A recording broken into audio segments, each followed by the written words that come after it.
ضرورت پڑ جائے، حالات ایسے ہو جائیں، اس وقت اللہ امتحان لیتا ہے کہ اب یہ کیا کرتا ہے۔ میرے پاس مال و دولت کی فراوانی ہے، خزانے بھرے ہوئے ہیں، اور میرے پورے محلے کا بل ان کی استطاعت سے زیادہ آ گیا، وہ بیچارے بل دیں یا بچوں کا دودھ خریدیں۔ اب امتحان آیا تھا سیٹھ صاحب کا، اب امتحان آیا تھا امیر شہر کا، اب امتحان آیا تھا اس دولت مند کا۔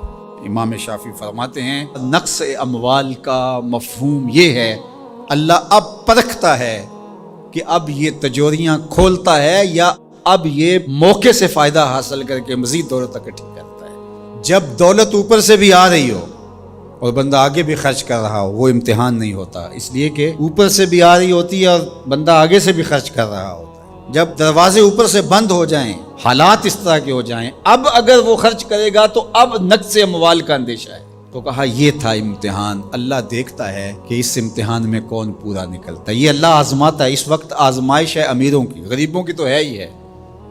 غریب تو بیچارے مر گئے ہیں، ان کے پاس ہی کچھ نہیں رہا، ان کی تو زندگی زہرناک ہو گئی ہے، وہ تو جس حالت میں ہیں الیاذ باللہ۔ لیکن اس سے بڑا امتحان امراء کا ہے، اہل ثروت کا ہے۔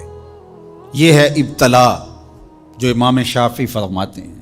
فرمایا اس موقع پر نفلی خیرات کر کے وہ اپنے بھائیوں کو، رشتہ داروں کو، گلی محلے کے لوگوں کو اب کیا وہ مدد کر کے ان کو مشکل سے نکال سکتے ہیں، اور اب وہ نکالیں گے تو انہیں خود بھی ڈر ہے کہ ہم بھی کمزور ہو جائیں گے، ہم بھی ان کی لائن میں کھڑے ہو جائیں گے۔ اللہ فرماتا ہے یہی تو ہم نے تم سے امتحان لینا تھا، اور اگر تم امتحان دے دیتے، کامیاب ہو جاتے، تمہیں اس لائن میں نہ آنے دیتے، ان کو بھی اٹھا کے اللہ اوپر کر دیتا۔